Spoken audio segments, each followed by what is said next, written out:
bang. Getting a cheap shot in now while I've got the owners online, Robbie. So you have to.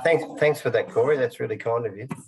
All right. So welcome, guys, to the March webinar. It's a really simple one tonight. We're going to review the English Premier Sale, Robbie. So we'll start with you.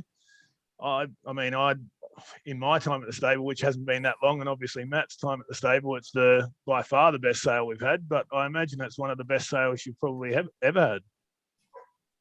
Well, definitely, because, it's been pretty obvious that we're very serious about ramping up our opportunities for our supporters. The last 2 years, or 12 months, because it's only started 12 months ago, we've had 2 very big buying years, and it's all about giving our owners and supporters the best opportunity to find our way to Flemington, Caulfield, Moonee Valley, etc. And to do that, you need quality horses, and that's what we're doing. So the only way to do that is to buy good young stock, and that's what we're doing. So to do that, we've been putting our hand up, and we've been quite aggressive.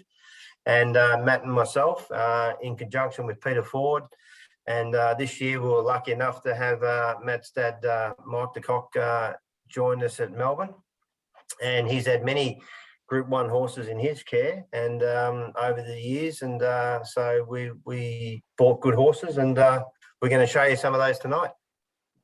And that we will. So Matt, obviously having your dad here, so I don't know if we had a webinar since young Liam was born, but firstly, young Liam's come into the world. Your mum was here, your dad was here, and we had a massive sale. So good time for you. Yeah, it was a very good time for me and my family, Corey. Very special time. Lovely to have the parents over here for the birth of Liam, and very nice to have my dad's influence here for this sales process, because he's been here, he's done it, he's got the T-shirt, he's got the CV that says he's bought many Group 1 winners off the sale, and his experienced eye was put to great use during the week, and I'm pretty confident that he's helped us pick some fantastic yearlings that are going to be in for a bright future. Yeah, and we did a lot of work on the farms, Robbie, before we got out there, but it was still a huge catalogue. It wasn't a small one, that's for sure. It was 5 days of looking at 1,200 yearlings. Some of them you'd already seen 2 or 3 times previously, and then you looked at them maybe 3 or 4 more times if we really liked them. Oh, definitely. I think all yearling sales are, a lot of work. I mean, you've got to make sure you get it right when you're selecting the future. But Peter Ford did a lot of work around all the yearling paddocks and all the stud farms, and to narrow a lot of work down to a short list. But then you look at the short list many times to make sure that you shorten it up again and again and again, and then compare apples and apples with all the other apples on the complex to shorten it up time and time again. And then also see how they've handled the preparation from throughout the yearling sale. And there's a lot of quality horses at Premier, because at the end of the day, Premier is exactly that. There's a lot of good horses there. So throughout the week, there's a lot of work to do. And then you got to put them in a lot order, and then you got to see how they vet up and who falls in and out of the vet categories, and then budgets and all those sort of things take precedent in how they lot up as well. So there's a lot of work to do, and how it all falls in and out of proportion is. So it plays quite a key role in how all that works, Corey. But it all fell into place for us, and we got all the horses we wanted. So we're very, very happy. Yeah, and I'll bring up the website now. So we're actually going to go a little bit different here tonight, if I can bring this up here, the home of Griffiths de Kock Racing. So here's a bit of a tutorial on how we actually go find our yearlings anyway, for those that might not know. Click on the horses available, straight onto yearlings. They will be sort of jumbled in different lots. So we might go through via lot number. So I've got them written down here. So we'll start with the grunt out of Little Indian, Robbie. Oh, well, Matt and I have been trying to buy this guy out of the paddock for many months. He's one that we've been up to Blue Gum a few times to have a look, because those that don't know, we actually have his half sister in training by Headwater. This family is very close to the stable because Little Indian, for those that don't know, is a full sister to Fidelia. Fidelia is a filly or mare that we've had a lot of success with. She was a very, very talented mare that had Group 1 potential that just didn't quite have the luck to get to that level. And Little Indian being a full sister and a Flemington winner. The second foal out of Little Indian we have in training by Headwater called Typhoon Titmus is showing very good talent. And this is the third foal. And Grunt is a very, very good Group 1 winning son of O'Reilly. And Grunt is just like him. He just looks like an image of his dad. And a very strong horse, big girth, big body, big strength, big bone. And we tried to buy him out of the paddock and didn't have any success. So we followed him through to the yearling sale, and we had to bid aggressively to get him, but we were always going to buy him and bring him home. And a lot of his owners that bred him stayed in him, and here he is. So he's a quality horse, and you'll find him in the Group 1. He'll be in the paddock one day in the Mountain Yard, being a Group 1 winner himself. He's a really good horse. He really is. Yeah, and he looks a lot like Grunt. Just on it quickly there, Robbie and Matt, was the video okay then when I was playing it? Could you see that okay? I think so. What do you think, Matt? No, I think try it again, Corey, because it was a study on my end. That's fine. I might just, I'm not sure how quickly. But either way, guys, you can log on to our website and look at those clips there, no problem. So I might just stay on the still for that. Yeah, it takes too long buffer. Matt, what were your thoughts on this guy? Obviously, he was he looked exactly like Grunt, we thought, and we looked at. I mean, I know we spoke about Grunt being a sire that we liked, and we looked at 50 or 60 of them in the sales, and we've bought a few of them, and this was probably the pick of all the Grunts in our opinion. Yeah, Corey, and I think what's important is having knowledge of the family. Having worked with Fidelia, having worked with his sister, we know what types of animals they need to look like, and he's by far probably the best looking horse in the family so far, and he's got the most scope. So I was really impressed with him as an athlete. Even if you didn't open the book and just looked at him as an athlete standing in front of you, he's an impressive horse. And like Robbie said, we were impressed with him when we saw him up at the farm in the paddock around his peers. He really stood out head and shoulders. So he's a smart horse, and he's not one that people should just be brushing by. People need to sit up and pay attention because he's a smart horse. Yeah, and obviously we're not allowed to advertise online, Robbie, the share amounts and price, which is why it always says ownership opportunity start at. But just in case people were wondering, I might have let it slip at some stage that it was 5%. That usually is that amount that's on there. So just in case anyone wondering, I didn't say that here. It was, it was a slip of the tongue at some stage. So just so everyone knows, when they're looking on the website, that's what it is. So what people have to remember there is a 30th of October foal, and he looks like he looks a year older already. That's how big and strong he is. So he's a very, very quality horse, Now you'll notice a lot of them are sold, so we'll skip past those, but it just probably shows that, don't dilly-dally. If you're after one, then you can guarantee I'll be trying to sell them every day, so I won't be waiting for anyone. But we'll have a look through here at the second one we bought, which was an absolute belter, I reckon, the Turn Me Loose colt, and Turn Me Loose has gone bang straight after that. So Matt, I might throw to you for this one. What do we like about this guy when he walked out? Yeah, Corey, it's funny you say that. It's almost as if we had a crystal ball, because ever since we purchased the horse, he just hasn't stopped producing feature winners. I think he was a Group 1 winner in New Zealand. Yep. And then on the weekend, Matty Brown's horse, Pre to Turn, I think his name is, won the Group 2 at Moonee Valley over 2,000 meters. So he's a young sire. Stakes winner last week as well in Adelaide. Yeah, in Adelaide, that's right. Won the Guineas in Adelaide. Was it McDonald's horse in Adelaide? Ancient Girl. Yeah, so he's a young sire that's just starting to break through. And I'm probably going to sound like a broken record by the end of the evening, but he is an impressive athlete again. And that's what brought our attention to him more than anything else, because before we bought him, Terminus didn't have those feature winners, but we were very impressed with him as an athlete. And fortunately, since we've bought him, post buying him, the form card is reading amazingly for Terminus. So he's a very exciting young prospect. I think he's in a nice category of price. He's affordable, and he's going to be a horse that's going to have many years of racing, because he's just going to keep improving through his career, 3, 4, 5-year-old.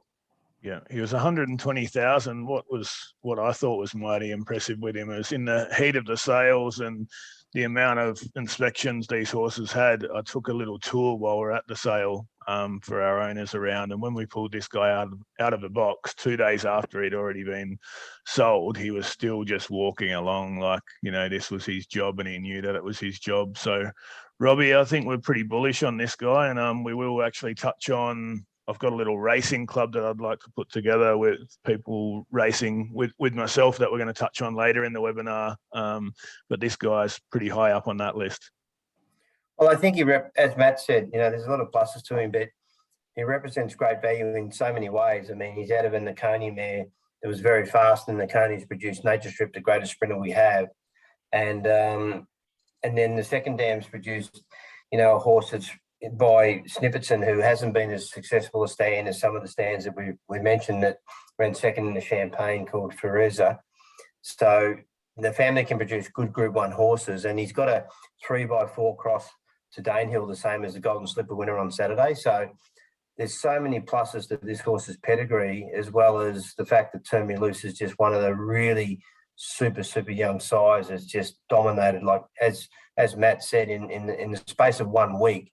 He's had a Group 1 winner, Group 2 winner, and, stakes winner all in 7 days. And he's just on the up, So we're very, very fortunate that we bought him when we did, because a horse like this would have sold for double the money in a heartbeat, So had the premier sales have been, 1 or 2 weeks later, this horse would have been at least double the price, So yeah. He's really, really good value, guys. And the amount of Group 1 winners on that page, including an Oaks winner down the bottom here, it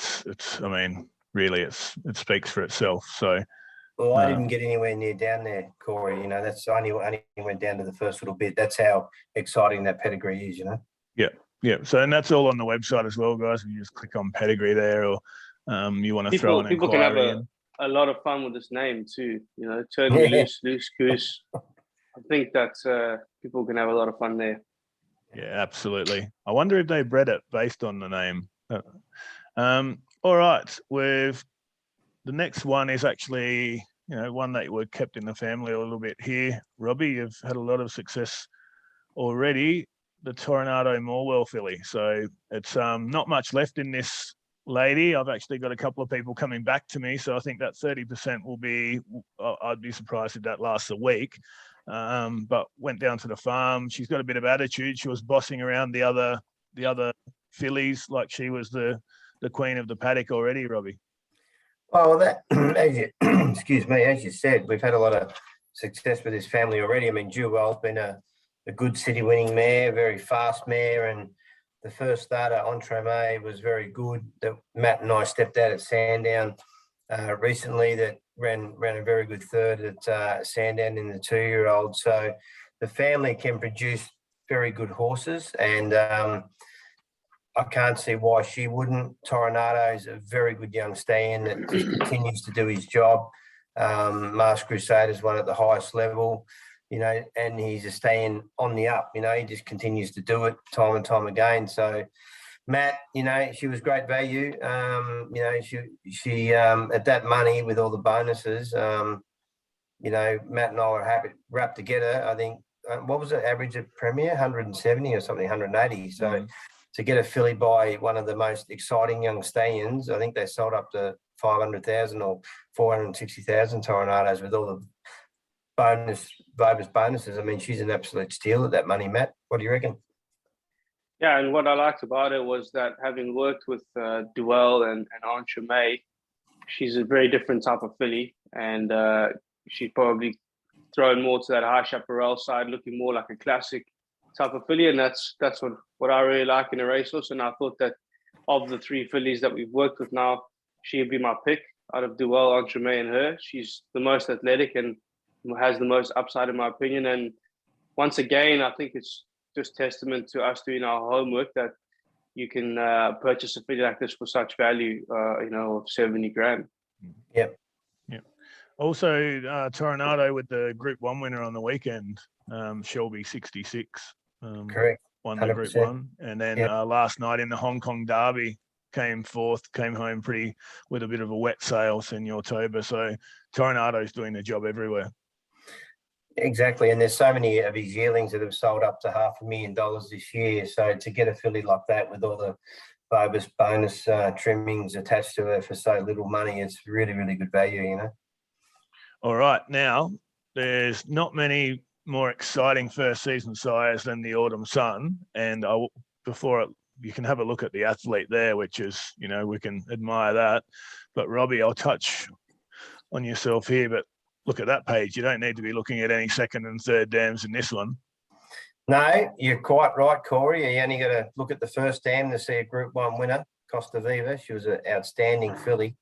And by the Autumn Sun, who's one of the most exciting young stands that, Matt and I just keep thinking you can't get enough of this stand's progeny. I mean, a Reduced Choice son out of a Galileo mare, one of the Aga Khan's best, mares, and he was an outstanding colt that won at 2 at Group 1 and trained on to win a lot of Group 1s, and so we can't buy enough of his progeny. And when this one's a half to a Group 1 winner in Costa Viva, we thought she was exceptionally good value to buy her, and residual value too. Like she doesn't have to do a great deal on the racetrack to be worth a lot more than the purchase price. And she walks around, she speeds across the ground, and a fast walk normally means a fast racehorse. And with that pedigree, and Tarcoola Studs are an unbelievable nursery of super horses. They're a boutique property, and they get it right all the time. So we're very excited about having her,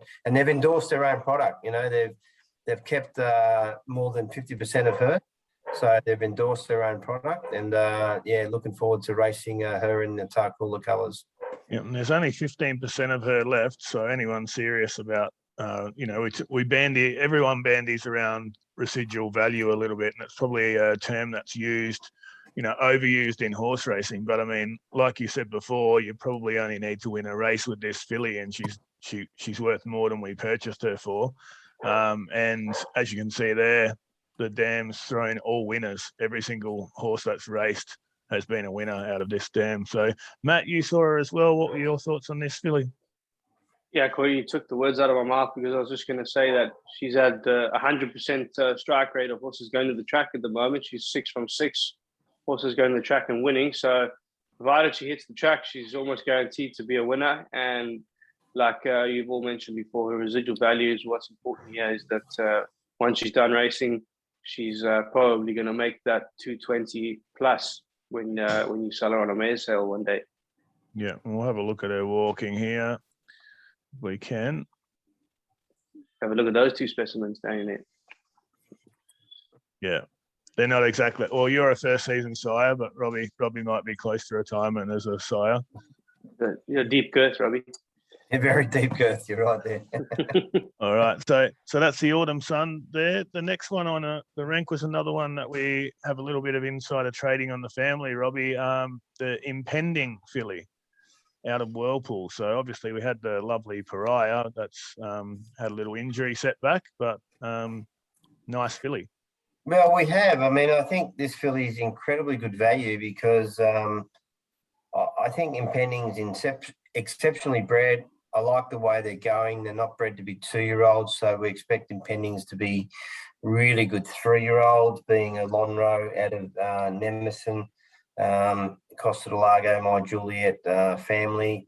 And then this whole family is more of a 3-year-old family, even though there's a little bit of spark as 2-year-olds, because my brother actually won on Alpha in the 3rd dam. He was an outstanding horse. He won the Caulfield Guineas, So the half that we have, we sort of sprinted her up by Pariah. She has really, really good speed. but she's had an injury, and whether she gets to the track or not, we're not sure. But she impressed us a lot, so we were pretty keen to buy this filly.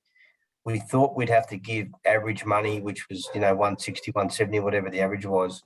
But because Impending's relatively young stand with not a lot of data, we thought she might fall through the cracks a little bit, but we didn't expect her to fall through the cracks that much, that she would fall through as little as 60 grand full of hammer, whatever it is.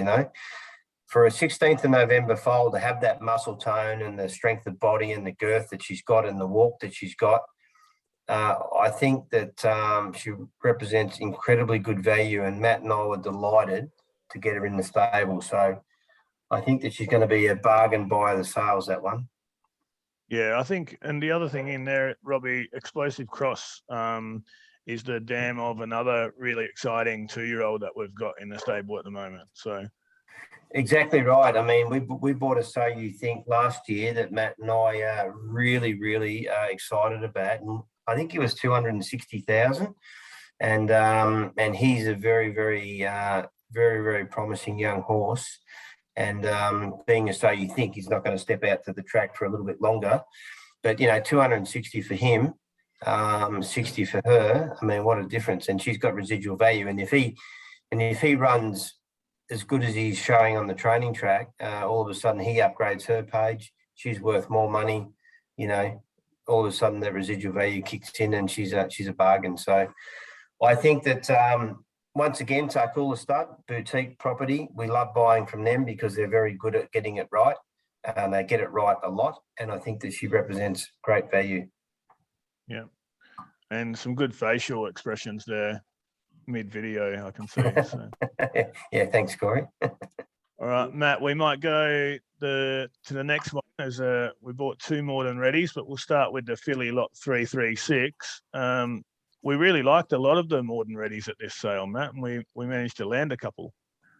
Yeah, Corey, we really do.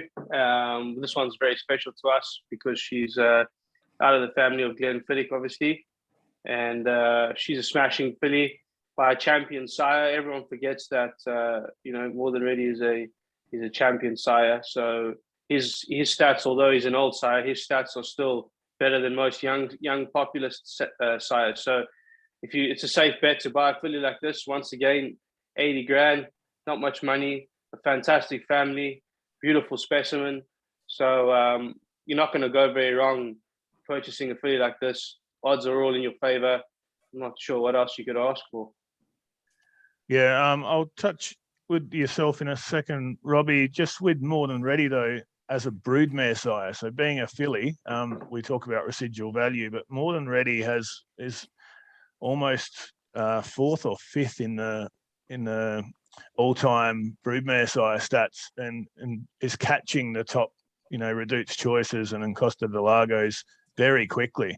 And I was just trying to check here. There was a Group 1 winner on the weekend, which was from Forbidden Love, was an all too hard out of a More Than Ready mare. So Forbidden Love won a Group 1 on the weekend, being a More Than Ready broodmare sire. So, I mean, when you look at that, Glenfiddich family, and then obviously More Than Ready as a broodmare potential in the future, you've got a nice little filly. Robbie? Sorry, I didn't hear you. Yeah, I was talking to you. Yeah. Oh, sorry. So I was just saying, obviously, with More Than Ready doing such a good job as a broodmare sire, you obviously, and then with Glenfiddich and the family, and to take away the fact that she's a nice little athlete, she's also got a lot of value post race career because they don't make them anymore.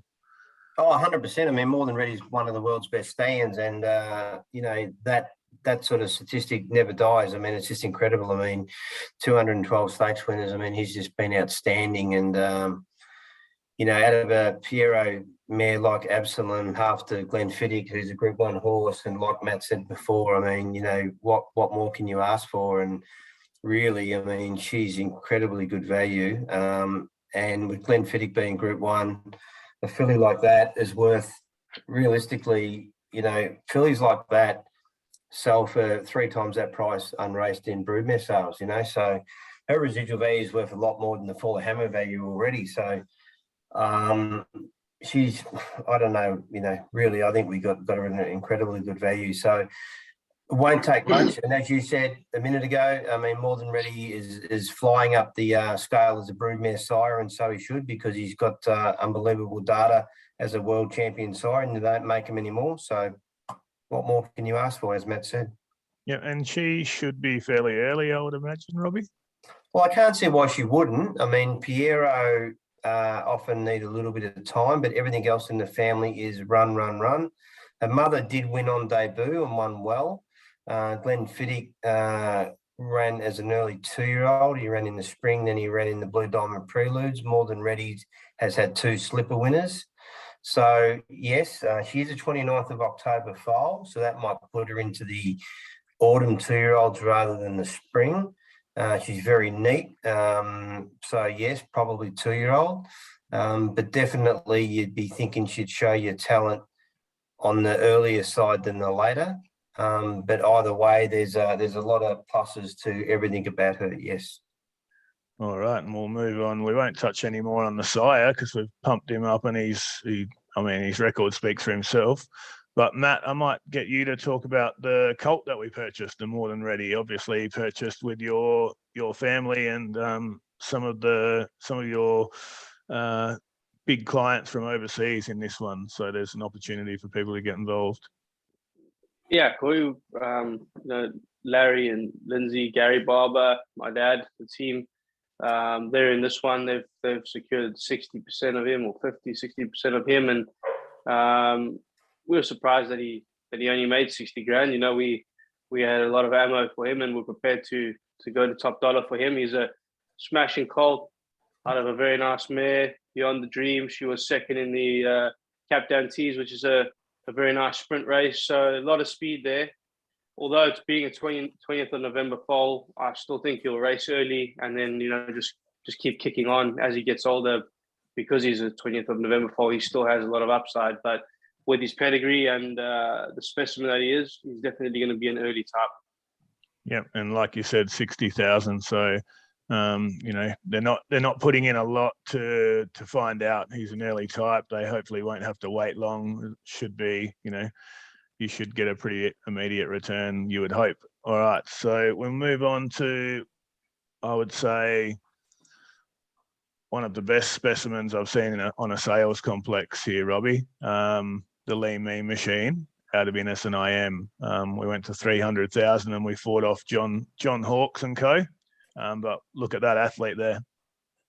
Oh, he's just a magical looking horse. He really is. And as Mike said when we were looking at him, he's a proper colt. If you want to win a Group 1 race, he's a specimen of a horse you need to buy. And so we put our hand up until we bought him. Simple as that, And for a 5th of November foal, to buy a colt with that girth and strength and body mass and bone and athleticism and walk and everything that you look for. Here's Samson walking him at Blue Gum. I mean, he's just a perfect horse as a yearling. He really is. And hence the reason that we had to be very, very aggressive to buy him. So, he's from a family. He's out of a mare by Stratum. Stratum won a Golden Slipper. The second dam produced, 2 very good horses. One in particular, Viking Legend, was a Group 1 horse that gave Waterhouse train till he sprained a tendon.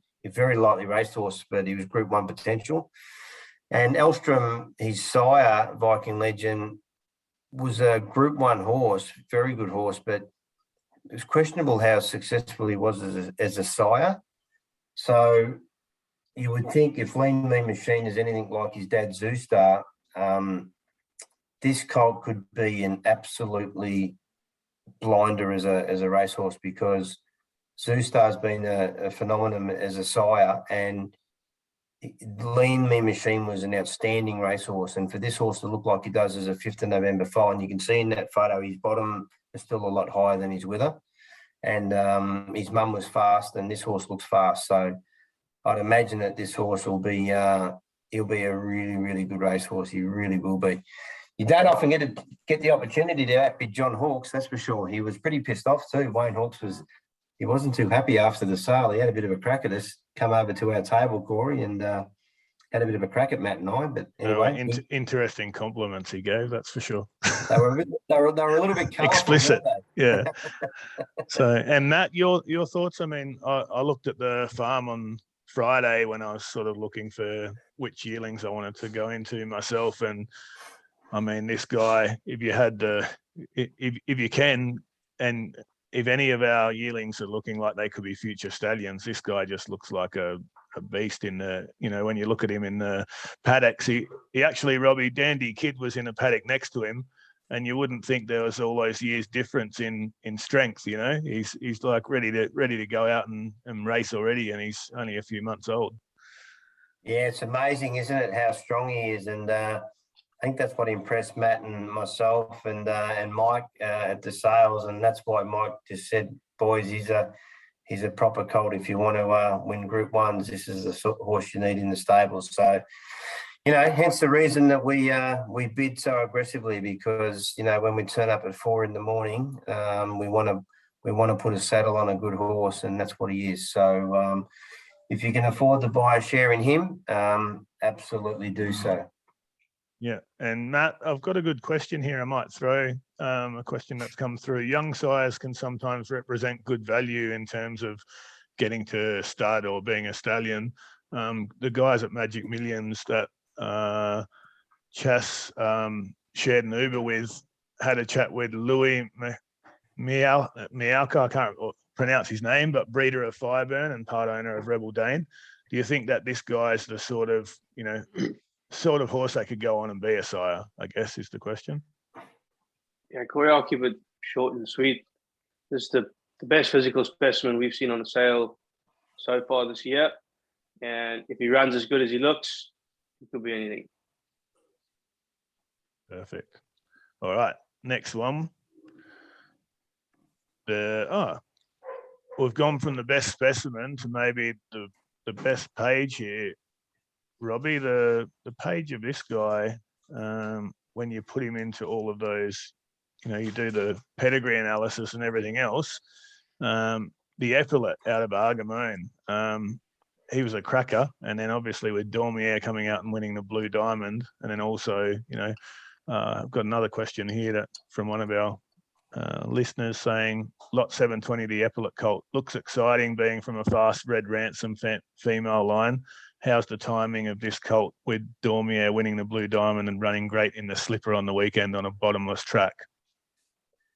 Yeah, it was bad timing for us because we had to pay a lot more to buy him, because Dormier won the Blue Diamond just before we bought him. But he's an outstanding looking horse with an exceptional pedigree, and being out of a Lonhro mare, out of a Red Ransom mare, and Romane, and like the family's just outstanding. I mean, right back to Mannington, she was incredibly fast, and Group 1, and Benicio won a Derby, and I mean the page is just exceptional. And we thought, being in the latter part of the sale, we might sneak him through quite affordable. And look, he still is. Look, he is incredibly affordable for his pedigree, but because he was in the latter part of the sale, we're trying to get him even cheaper again. But what an exceptional horse. And you see Dormier win on the Blue Diamond, and you look at his nicks and crosses, and look at the beautiful shape of his shoulder and girth and body. And yeah, he's just an exceptional horse. He really is. So we're very delighted to have him in the stable. And I'm excited about him. But what about Matt? I mean, geez, they've had the best epaulet that's raced. Socrates won 4 Group 1s, Matt, 4. Yeah, it was 3 Group 1s in South Africa. But an exceptional athlete, and this horse is no different. He's an exceptional athlete. I think what's important is we identified him long before Saturday, and he was on our must-buy list long before Saturday. And then unfortunately, like you said, fortunately but unfortunately, Dormier won the Blue Diamond, and then we had to just dig a little deeper into our pockets. But guys, this is a nice horse. We keep going through the list. We've got a lot of nice horses, but this again is good value, and you're going to have a lot of fun if you're an owner in this horse. Yeah, and the slipper winner on the weekend, Robbie, had something similar to that. Well, that's exactly right. I mean, I know it's a repetitive theme, like Matt says, but we're we're not trying to have a shotgun approach. Each individual we're buying, we're not just picking them on commercial pedigrees and Nixon crosses and you know, physical looks. We are looking at the genetic cross, as you pointed out there, Corey. The 3x4 cross through the sons and daughters of Danehill is on our agenda, and it worked in the Golden Slipper on Saturday, and it'll work with this colt too. So that's part of our criteria. Yeah, and when you put in commands over Lonhro or Lonhro over commands, yeah, it's generally lights up any pedigree analysis app that anyone might be using. Yeah, correct. All right, yearlings. So we're getting towards the end, guys. So stay with us. The final one is our ladies horse, Robbie. So we're looking at putting together a ladies syndicate to have a crack at basically the $1 million ladies series. So she's eligible for the grey race. She's eligible for ladies races. She's eligible for English races. She's Vobis qualified. There's pretty much every race you can think of. She'll be available for all the restricted ones and everything else. Yeah, well, she's another one that has the 4x4, the Danehill as well, and Star Spangled Banner has been an outstanding stallion. He's been a globetrotter. You know, we've seen how successful he was here and abroad. He's been an outstanding stallion, and the stallion is last year's Cox Plate winner. And we've seen how successful Street Boss is. Look at Animo on Saturday; he just blew him away. You know, and he's had our best sprinter in the quarterback, and Street Boss is the sire of this one's mum. Grey Street was outstanding. Look how strong she is through the chest. She's very strong. We all love a grey. Grey. We love the grey fillies, and so we put the girls into this one. My wife Sharani's got a share, and the girls are jumping into the filly, so it's a perfect horse, perfect filly for the girls syndicate. Grey Street was very, very fast. Star Spangled Banner was very fast. She's Street Boss, Reduced Choice. It's just there's so many pluses to this filly, and Matt and I loved her. Matt's got a connection to Star Spangled Banner, one of the good horses that Mike's got in to buy is unbeaten Star Spangled Banner. So, yeah, there's so many pluses to having this filly. So we had to bid pretty aggressively to get her, didn't we, Matt? Yeah, it was funny you say that because she's so late in the sale. You know, we don't expect to see people in the ring, but it was almost like, ants were congregating in the ring, and everyone was around having a watch, and Paul Moroney and Kath and a couple of other big players were all there waiting till this filly come into the ring. And for me, this filly was love at first sight, because the moment I laid my eyes on her, we just had to have her. I know we say that often, but this was one of them that we didn't want to stop when she came in the ring, and we made sure she came back to Campbell. Yeah, and you mentioned Paul, and I got a text straight after we bought her from Paul saying, she was his favourite filly in the sale, and sort of damn us for buying it. But that's okay. It was a congratulations, but one of those, where they were hoping to secure it. And Robbie, I guess you always back your own judgment, but it is nice when respected opinions that, people that you respect their opinion are also on the same horses, because it just reiterates all the work that you've done. 100%. I think it's naturally, it's an endorsement that it confirms what you're doing. And, when you see other people that you outbid, and they're people that you respect, and you see them, they've bought many Group 1 winners throughout their career, I think it's a fantastic endorsement. So it's a real pat on the back. So, yeah, we love that in many ways. You feel sorry for them, but you feel happy that you bought the right horse. So we're delighted by that. Yeah, and I've just launched a poll there on the screen. So if anyone wants to go there, we've also got a couple. If you just touch on the 3 horses we bought at the INGLIS Classic sale, Robbie, even if you're broke. So we have the Smart Missiles already sold, but we've got the Merchant Navy, and we've got a little bit left in the Autumn Sun out of Mandawara. Oh, the Autumn Sun out of Mandawara, she's as strong as an ox. She's so strong. And once again, the Autumn Sun, like we said before, we can't get enough of them. And she's out of a half sister to the good horse that Peter Mooney trained. His name escapes me at the minute. The good grey horse from Europe that won the 2,000 metre Group 1 at Flemington. Help me out, Corey. What number was she? I'll just No, quickly, I've got it here. So come on, my brain's not working, Corey. That's all right. The Autumn Sun. I was expecting you to lead the way here, Robbie. The Autumn Sun. Grey horse from Europe. 54. Grey horse from Khan. Is that right? No, come on, that's the mare's name. Oh, Manigar, sorry. Manigar, there you go. Good Yep. horse from Europe.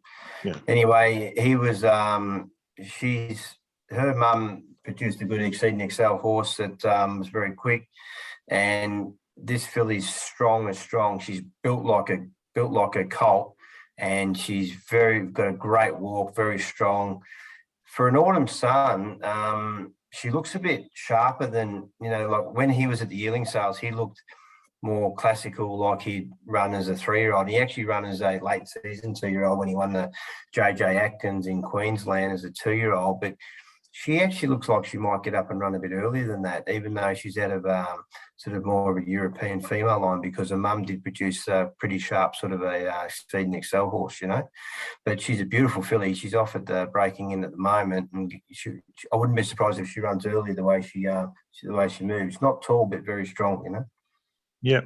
And Matt, obviously every webinar we have the chance to answer questions. So if people throw in questions there, but I guess a review of the yearling sales overall so far, and we've still got some more to come, but you can sort of see we've got all bases covered this year. We've really, we sat down for months at a time, mapping out what we're trying to do and what we're trying to achieve at the yearling sales, and you'd say that it's a big tick at this stage with what's come into the stable.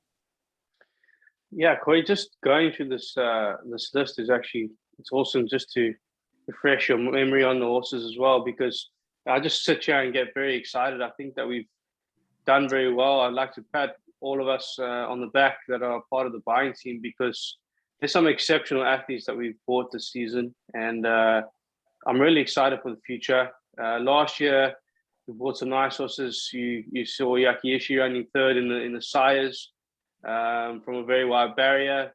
We've had Legagnia run third in the Maribyrnong trial. So we're on the money. We're buying nice horses. And I think this year we've only bought probably better horses and nicer types. And I think it's just going from strength to strength. So everyone needs to back it up. It's a 3-4 year plan. When you start a new team, it's like starting a new footy team, getting you drafted and all the young players. It takes a 3 or 4 year cycle to get it all going. But I wouldn't be missing this bus, because this bus of young horses looks very impressive. Yeah, and Robbie, I guess that gets us to our next bit, recent stable update. So you can see King Magnus there on the bottom left, and then Don't Tell the Boss, who both ran on Saturday, great runs. But we're also, as Matt said, we're bringing in all of these young horses. Obviously, some other horses need to make way. And over the last few months, there's been a couple of horses there that are slowly moving out of the stable to make way for new ones. And then also some of the, our tried and true trusted horses like King Magnus and Don't Tell the Boss are still performing. Yeah, I think that's very true. I mean, we got our tried and true, like, Bossy on Saturday was great. She got a beautiful ride up the inside and won, which was fantastic. That was great. King Magnus was terrific, considering he got shuffled in the mid stages in a race where had 10 Group 1 winners in it. And probably if he didn't get shuffled, he might have ran 5th or 6th, but he did us proud to even get into the race that was star-studded field. Halvorsen, some of the good old horses like that will keep us going. Some of the other horses in the country races are just sort of entertainment value until they get sold on, because they're sort of just filling a gap until their young ones develop. As Matt said, the young ones, it's terrific. All of our babies, including Fission and Bubbleberry and all those young horses. The babies are terrific. We just, there's been a gap. A lot of that's more a result of when I was a bit ill, buying only last year. That we don't have enough young horses racing at the moment. There's a big gap between 2-year-olds and older horses. So that'll all change in probably in another year.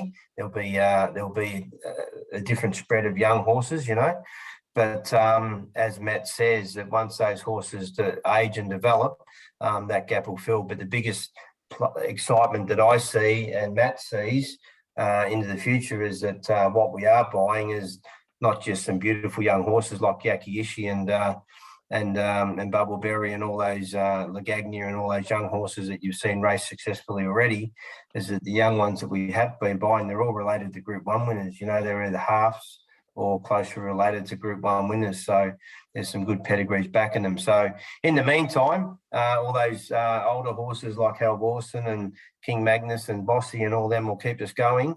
There might be a few little lean patches in the middle because we've got to wait for the young ones to develop, but we'll enjoy that and we'll just keep waiting because patience is a virtue, as they say. Yeah, and I guess, Matt, obviously you came over from South Africa where, you know, you're winning and in the big races every week, and you've started with you know, same with Robbie, starting off building a stable. Does it get tough in those lean patches while you're waiting for these young horses to come through? You know, is it tough? And I guess, you know, does the excitement ever wane, or do you just know you've got those young ones coming through and it still keeps you excited every morning? Yeah, Corey, I've been around long enough to know that every stable has lean patches, and even top stables have lean patches. Even if you're leading the log, you know, you're going to have a patch where you don't have winners. But I've been around long enough to know that this game takes a lot of patience. And if you're impatient, then it's not the right industry for you. But if you're patient, then you're in the right place. And I've never been down or despondent because I know what we bought at last year's sale. I know there's a lot of quality still to come through. And what we bought this year is phenomenal. So I think it's just getting better and better and stronger. And it'll take 3 or 4 years to be an overnight success. Let's say that. Yeah, it's a good sentence, that one. Who told you that, mate? I've heard that before. I'm full of many quotes, Corey. I'm a wise young man. All right. Now I've got another poll here that I'm just going to bring up. All right, the question's untitled, but we're just going to click through here, Robbie. So we're going to, normally I've gone into a few yearlings as an owner myself. Obviously I work at the stable, but I still like racing, and I still like having a few shares, and I've had a few, you know, that run around. I think I'm lucky. I mean, I'd like to say that I'm a great judge, but we know that that's not the truth because you guys are the judges. But I've had a bit of luck. Like, so every time I've gone into one with you guys so far, it's ran pretty well. So Lagagnia was the first one. And, you know, what I thought, I go in with a few of my mates, and we usually take a share as a group.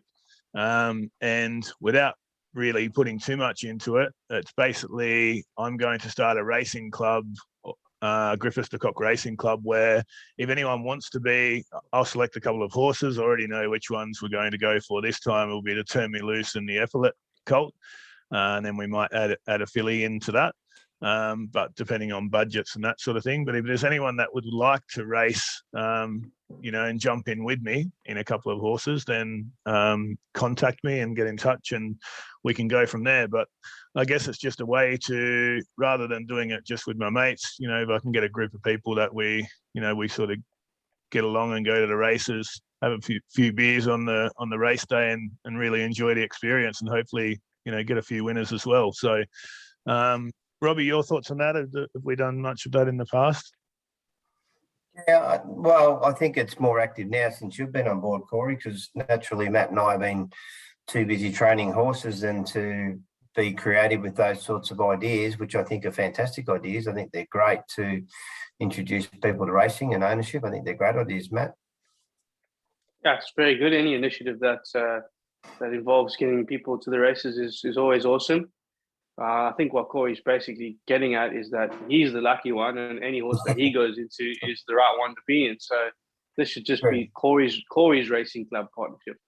Yeah, look, so far so good. It's a 100% strike rate winners to runners with the stable that I'm in. So, you know, I just need to go. Do you charge commission for your good fortune? No, not at all. No, so they literally come in as a partner. So it just means we can take a bigger share in the horse, Robbie, and have more of the upside. So you didn't mention Invincible Crown. Invincible Crown, Bring the Stars. So Invincible Crown we bought for 30K, 110 on the track, sold for 450. Yeah. Bring the Stars and Yeah. Laganya, they're my 3 horses in the stable so far. So Yeah. And you haven't even bought us a beer to say thanks, Corey. Yeah, good on you, Corey. No, I bought the luck, so that's I'm waiting for my beer. But either way, basically it's it's something there that some people like traditional shares, no problems there, and that they're always going to be available. But this is just a way of, if anyone might be looking to get into racing and not sure which one they might get into or anything like that, then myself and a couple of my mates will go in anyway. And we're open to having them in, our clients jump in with us if they're interested. So there's the guys. Hopefully some people jump on board. You're certainly not obliged does to. anyone else have questions? Do we have a question time for our viewers? Or? Yeah, question time is open anytime. So we've answered a couple of them while we're going through. But yeah, so any questions, guys, throw them at us now. Sweet. And pretty good tonight. We've got a few participants, but they're all fairly quiet. So happy days. Hopefully they've enjoyed it. And we might wrap it up 5 minutes early, which is always good. Oh, no, a question has just popped up just in times.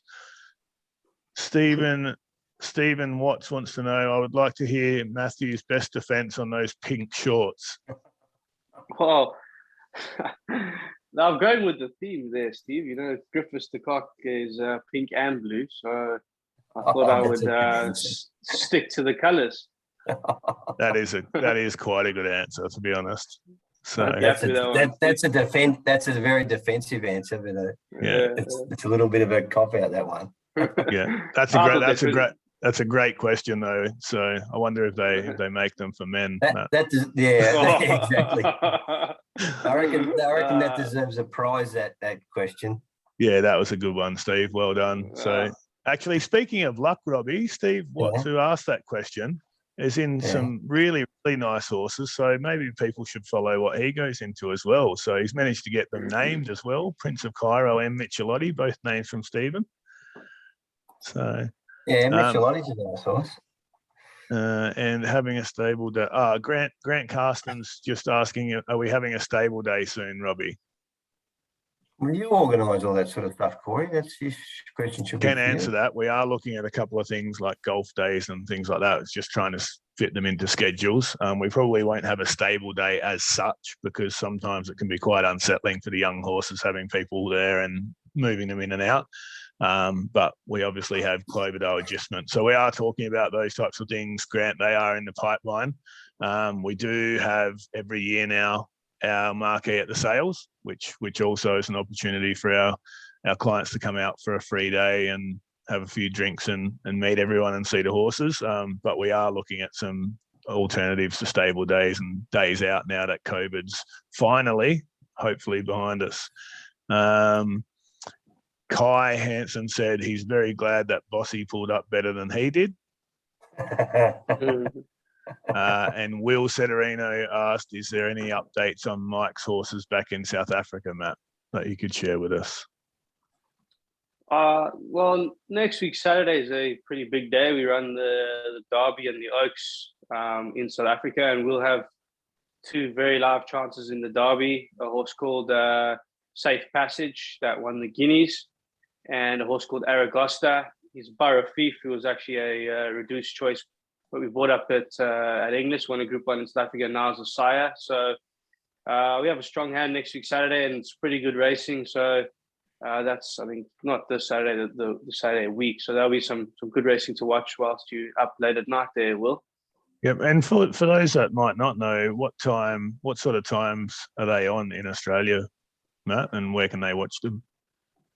Well, they do show them on Sky normally, and they are 9 hours behind us with daylight savings. So, if races normally start around midday, 12, and then the big races are around 3-4 o'clock in the afternoon. So that's about 11, 12 o'clock at night. So depending or not on how many beers or whiskeys down you are, if you're awake at 11, 12 o'clock at night, they'll be showing on Sky. Yeah. How does that work with watching those and getting up for track work? Yeah, it doesn't work too well, especially now with Liam being awake as well. So battling with the sleep department. But otherwise, if I miss the races, I go on Twitter on Racing Guru on Twitter, and they have all the replays of the South African racing the next day. Oh yeah, nice. All right, that will wrap us up there, guys. So thanks, Robbie. Thanks, Matt. Thanks for everyone for joining us. And onwards to next month. If anyone's interested in getting involved, then you all have my details, obviously on the website. All our details are on there. You can also call Matt or Robbie anytime. But yeah, we look forward to a good sort of few months with our youngsters that are in the stable now, Robbie, and we move on to next month. All right, guys. Thanks very much for viewing and your support ongoing all the time. Really appreciate it at Grippers to Cock Racing, and good on you, Corey. Thank you. Thank you, everyone. Guys. Bye-bye. Yeah.